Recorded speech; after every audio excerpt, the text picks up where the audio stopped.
आज पाकिस्तान में जी ISPR की एक प्रेस रिलीज आई है और उसके मुताबिक जो पाकिस्तान मिलिट्री है उसने बेतहाशा इस बात को बुरा मनाया है। उन्होंने कहा कि एक स्मॉल वेस्टेड इंटरेस्ट का सेगमेंट है यहाँ पे और मीडिया वाले हैं कुछ जो कि कॉन्स्टेंटली स्केप गोट बना रहे हैं पाकिस्तान मिलिट्री को, उसको मिलाइन करने की कोशिश कर रहे हैं सोशल मीडिया के ऊपर और बहुत ही अनसब्सटेंशिएटेड एलिगेशंस हमारे पे लगा रहे हैं जो कि बिल्कुल डिप्लोरेबल हैं। बात क्या है? बात ISPR कह रहा है कि जी हम देख रहे हैं कि जिस वक्त से ये इलेक्शंस हुए हैं उस वक्त से मिलिट्री को बैश किया जा रहा है। आज 263rd कॉर्प्स कमांडर्स की कॉन्फ्रेंस हो रही थी GHQ में, जिसको के चेयर कर रहे थे chief of army staff general Asim Munir साहब, और उन्होंने कहा जी कि हमारी प्राइमरी रिस्पांसिबिलिटी तो बॉर्डर पे होती है, लेकिन जब जनरल इलेक्शंस 2024 के लिए हमको बुलाया गया और हमको कहा जी कि एक सेफ एनवायरनमेंट में ये इलेक्शंस होने चाहिए तो हमने वो भी जो है सहूलत फराहम की थी, लेकिन फिर भी हमको बहुत सारे लोग जो हैं बजाय इसके कि वो फोकस करते good governance, economic recovery, political stability, public well being, उन्होंने सारे के सारे निशाने जो हैं वो मिलिट्री की तरफ कर दिए हैं और मिलिट्री को कह रहे हैं कि हमने अनड्यू जो है वो इंटरफेरेंस किया, हमारा कोई भी ताल्लुक नहीं है और जिसने ये एलिगेशंस लगाए हैं उनके खिलाफ एक लीगल प्रोसीडिंग्स चलाई जाएगी विद प्रूफ्स एंड एविडेंस, क्योंकि ये बिल्कुल अनकॉन्स्टिट्यूशनल एंड अनकॉल्ड फॉर है कि आप बेसलेस जो एलिगेशंस हैं वो आप अपने इमोशंस में आके मिलिट्री के अगेंस्ट लगाते हैं।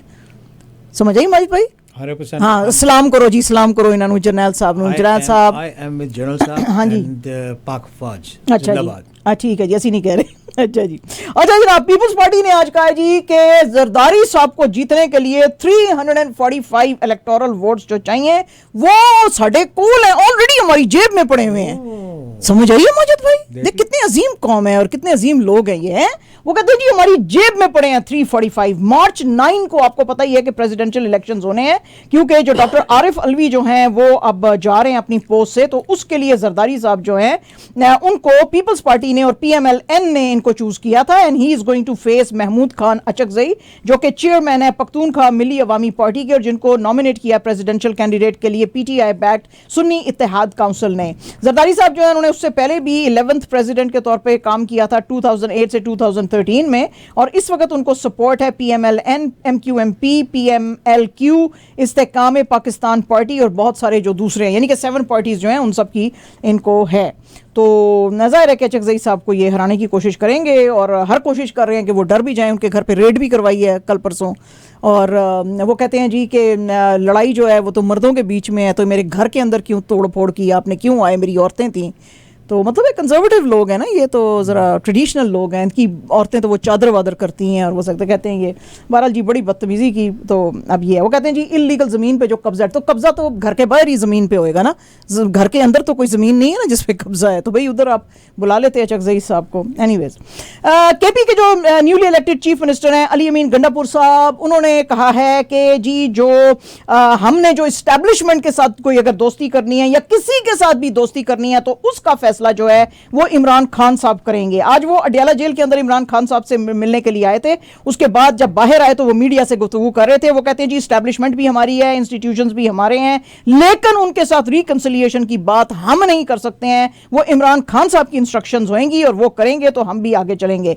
उन्होंने कहा जी कि सेंटर में जो गवर्नमेंट बैठी हुई है उसने PTI का मैंडेट चोरी किया है और हम बिल्कुल ये जो मैंडेट चोर हैं इनके साथ हम रिकंसाइल नहीं करेंगे और हम एक ऐसा सिस्टम लेके आना चाहते हैं जिसमें कि फ्यूचर में कभी किसी का कौम का मैंडेट जो है वो चोरी ना किया जाए। KP के अंदर वो कहते हैं जी कि हम एक वर्किंग रिलेशनशिप रखेंगे सेंटर की गवर्नमेंट के साथ और इसके अलावा उन्होंने जो चीफ जस्टिस ऑफ पाकिस्तान है उनको कहा कि आप इंक्वायरी कमीशन बिठाएं जिसमें कि May 9 में जो लोग इन्वॉल्व थे उनको सजा दें, लेकिन हमारी जो औरतें और अननेसेसरीली जो लोगों को पकड़ के आपने बंद किया हुआ है उनको फौरन छोड़ा जाए। इसके साथ साथ PTI के असद कैसर साहब जो हैं उन्होंने भी ये कहा है जी कि अब हम पीसफुल हम प्रोटेस्ट तो निकाल रहे हैं, लेकिन उन्होंने बड़ा जोर दिया इस बात पे, उन्होंने कहा जी पीसफुल प्रोटेस्ट जो है सारे प्रोविंसेस में हम निकालेंगे because of the stealing of our mandate after February 8 polls. और उन्होंने कहा जी कि हमारी ये जो मूवमेंट है ये बिल्कुल होएगी with in the ambit of law and constitution, हम बिल्कुल किसी चीज को खराब नहीं करना चाहते और हम पीसफुली चलना चाहते हैं। आपको पता ही है कि मोरलेस मोस्टली जो जमातें थी, पॉलिटिकल पार्टीज थी, वो जब ये इलेक्शंस हुए 2024 के तो उसमें उन्होंने मोस्टली लोगों ने कहा कि मैसिव रिगिंग हुई है है। उन्होंने कहा जी कि हम ये शहबाज शरीफ लेड फेक गवर्नमेंट को बिल्कुल नहीं मानते हैं, और ना सिर्फ पीटीआई बल्कि जमाते इस्लामी फजलुर रहमान ग्रुप और जमाते इस्लामी जो है वो sorry Jamiat Ulema Islam Fazlur Rehman group and Jamaat Islami जो हैं वो भी कह रहे हैं कि वो भी ये मोर्चे निकालेंगे। इन्होंने कहा जी कि तकरीबन 90 इंडिपेंडेंट कैंडिडेट्स जो हैं बैक्ड बाय पीटीआई, वो उन्होंने तो इस वक्त एसआईसी यानी कि सुन्नी इत्तेहाद काउंसिल के साथ मिलके अब जो पार्लियामेंट के अंदर अपनी एक से बनाई है, लेकिन इससे बहुत सारे ज़्यादा लोगों ने ये जीती थी। उन्होंने कहा जी कि लास्ट सैटरडे को भी हमने एक मोर्चा निकाला था, लेकिन हमारे बहुत सारे लोगों को जो है पुलिस ने पकड़ा है, हमारा मैंडेट चोरी किया है। हम चाहते हैं रिजल्ट्स अनाउंस किए जाएं on the basis of form 45, ना कि फॉर्म 47। और वो कहते हैं जी कि ये जो है पॉलिटिक्स है, वॉर नहीं है। और हम जो हैं 180 सीट्स पे इलेक्ट हुए थे, लेकिन अब पूरी कोशिश की जा रही है कि रिजर्व सीट्स जो औरतों की और माइनॉरिटीज़ की है वो भी हमसे ले ली जाए। तो हम जो है एक मूवमेंट चलाने वाले हैं within the limits of our constitution, जो कि हमारा राइट है। You are listening to WTOR 770 AM, Youngstown, Toronto. जी। United Nations high commission for human rights के जो हेड हैं वॉल्कर टर्क, उन्होंने आज कहा जी कि हिंदुस्तान के ऊपर हमारे बहुत सारे कंसर्न्स हैं कि जो बहुत ज़्यादा डिस्क्रिमिनेशन माइनॉरिटीज़ के अगेंस्ट की जा रही है और हेट स्पीच जो कि अहेड ऑफ 2024 लोकसभा इलेक्शंस जो हैं बहुत ज़्यादा बढ़ गई है, वो उसके ऊपर हमारा बड़ा कंसर्न है। ज़ाहिर है कि इंडिया ने इसके ऊपर जो है वो अपना जवाब दिया है। टर्क साहब जो है बात कर रहे थे 55th session of human rights council. उन्होंने कहा जी कि हम अप्रिशिएट करते हैं इंडिया का सेक्युलर और डेमोक्रेटिक ट्रेडिशंस और डाइवर्सिटी उनकी, लेकिन ये जो बहुत ज्यादा रिस्ट्रिक्शन सिविक स्पेस में आ गई हैं और ह्यूमन राइट डिफेंडर्स और मीडिया वाले और जो क्रिटिक्स हैं उनको जो है जो के खिलाफ जो हेट स्पीच की जा रही है और डिस्क्रिमिनेशन खासतौर पे मुसलमानों के खिलाफ की जा रही है, उस पर हमारा बड़ा कंसर्न है। ये जो इलेक्टोरेट है ये 960 मिलियन लोगों का है, which is unique in its scale.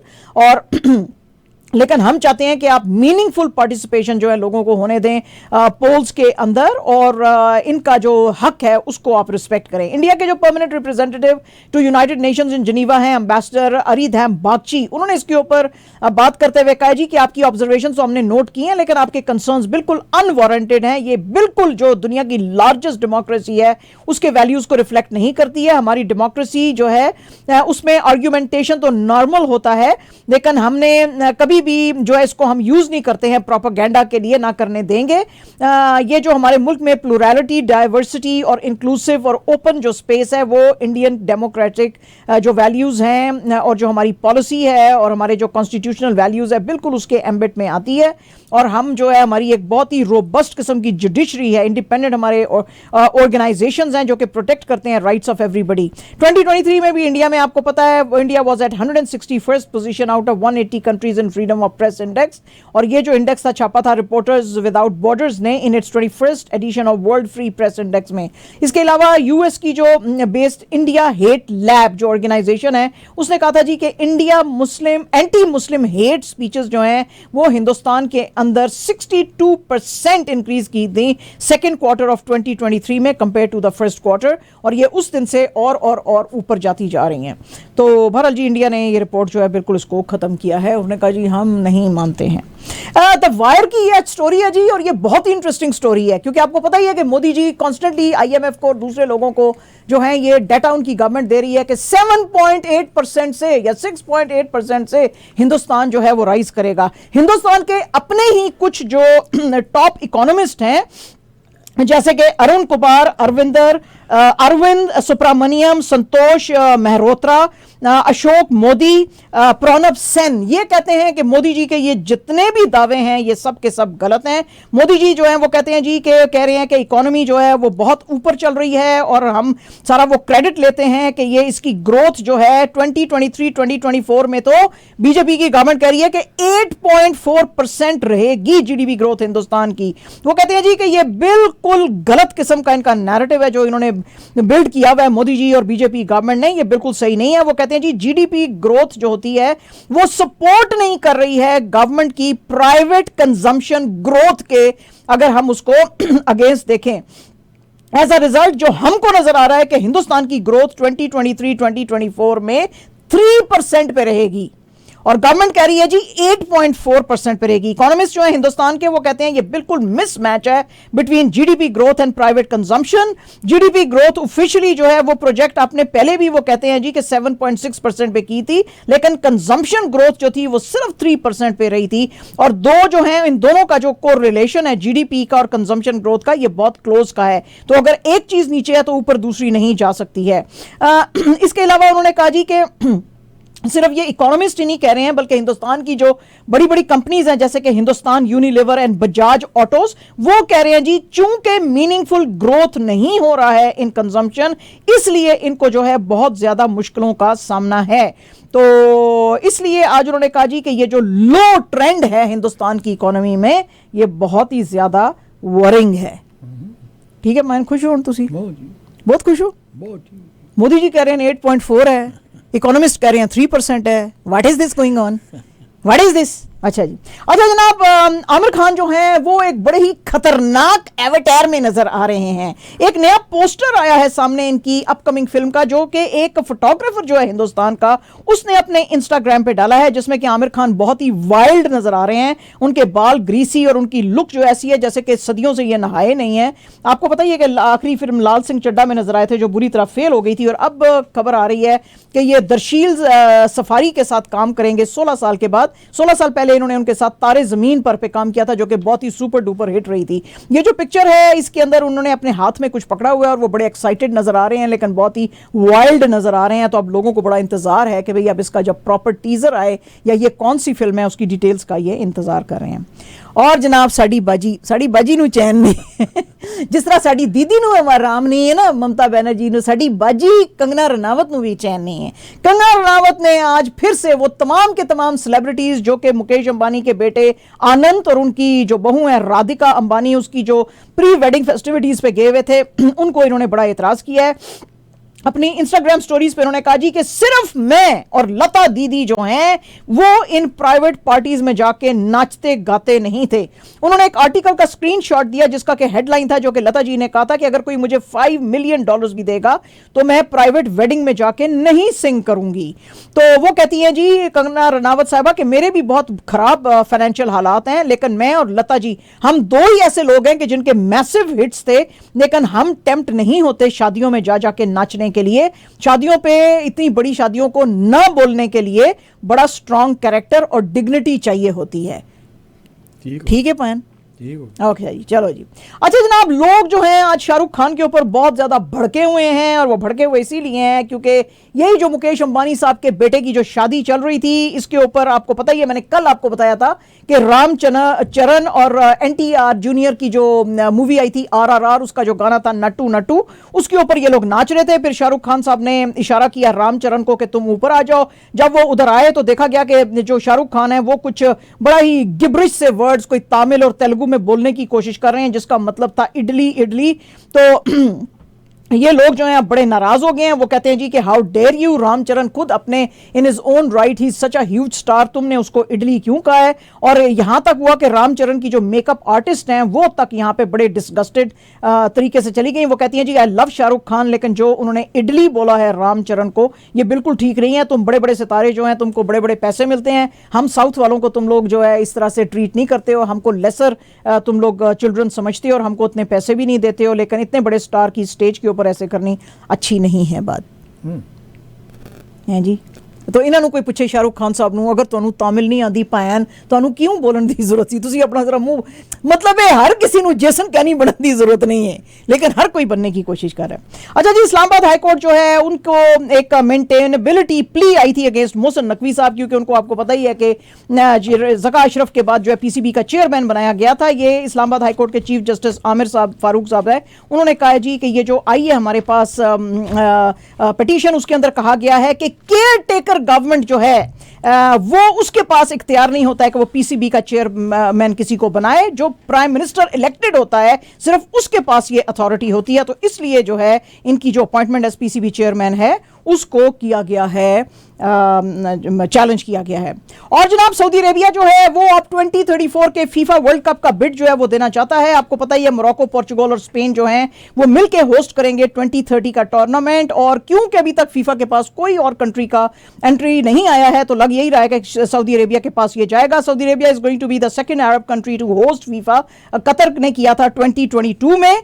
और सऊदी अरेबिया के आपको पता ही है कि मोहम्मद बिन सलमान साहब जो है उनका विजन 2030 जो है उसमें वो इसको सऊदी अरेबिया को टूरिज्म, बिजनेस और जो है वो एंटरटेनमेंट हब बनाना चाहते हैं। इसके ऊपर बात करते हुए ये जो है सैफ के जो हेड है यानी कि सऊदी अरेबिया फुटबॉल फेडरेशन के हमद अल बवाबी, उन्होंने कहा जी कि 232 मिलियन लोगों का ये ड्रीम है कि ये जो कैंपेन है ये यहाँ पे आए और हम ट्रस्ट ये देना चाहते हैं कि हम इसको जो हमारे 130 मेंबर एसोसिएशंस हैं कि हम इसको बहुत ही टॉप क्लास और करेंगे, ऐसा कि आपको ये एक जो स्पिरिट और पैशन और डाइवर्सिटी जो है इसके अंदर नजर आएगी। इसमें तो कोई शक नहीं है भाई जितना पैसा थोड़े को लेके थे। एंड जनाब absolutely our last news, PSL 2024 का आज मैच 21 था रावलपिंडी क्रिकेट स्टेडियम में। डिफेंडिंग चैंपियंस जो थे मुल्तान सुल्तान, उनको 205 रन का टारगेट दिया था बाबर लेड पेशावर ज़ल्मी ने और रिजवान लेड मुल्तान सुल्तान इसको 4 रन से हार गए। ये अब पेशावर ज़ल्मी की सेकंड जीत है। इन्होंने इनको रिस्ट्रिक्ट किया था 200 के ऊपर और ज़ल्मी जो थी उन्होंने बड़ी ज़बरदस्त बॉलिंग की, खासतौर पे जिनका डेब्यूटांट है बॉलर मेहरान मुमताज़, उसने बाबर जो हैं उन्होंने जो था पहले चूज़ किया था बैटिंग के लिए और उनका ये जो था ये इसने यानी कि काम दिखा दिया इनके इस डिसीजन ने 2021 के। लेकिन जो चैंपियंस हैं मुल्तान सुल्तान वो ऑलरेडी प्लेऑफ्स में अपनी सीट बना चुके हैं। लेकिन बाबर की टीम के लिए, ज़ल्मी के लिए अच्छा है कि एटलीस्ट कुछ मैचेस जीत रहे हैं ये, वरना तो पहले तो सारी अंडे पे जा रहे थे। 0-0 जा रहे थे, अब 2 मैचेस जीत गए हैं। हाँ तो बस लाहौर का क्या पता है? लाहौर की गल नहीं करनी, मैंने आपको कल ही बताया था कि लाहौर कलंदर हैं, वो सिर्फ धमाल डालेंगे बस, कलंदरी गाने गाएंगे और धमाल डालेंगे बस, उनकी बात नहीं करनी है आपने। अब उनको फील हुआ होगा कि कराची के लोग कैसा फील करते हैं। हाँ, है ना? कराची नहीं होता, कराची होता है मय्यद भाई। कराची जो है हाँ। ना वो same thing like Toronto maple leafs and नीले जे एंड लेफ्ट में नीली जय तो अभी शुरू भी नहीं हुआ। हाँ, कोई गल नहीं, शुरू हो जाएंगे तो कौन सा तीर मार लेंगे मजिद भाई। वही मैं कह रहा हूँ। हाँ, नहीं तीर कोई नहीं मारने उन्होंने। अच्छा, ज्यादा खुश होने की जरूरत अभी से हमें पता है क्या होने वाला। वो नीले जय जो है पीले जय हो जाएंगे जल्दी। बाकी की कहानी कल इंशाल्लाह ताला फिर हम आपकी खिदमत में हाजिर होंगे। Thank you so much.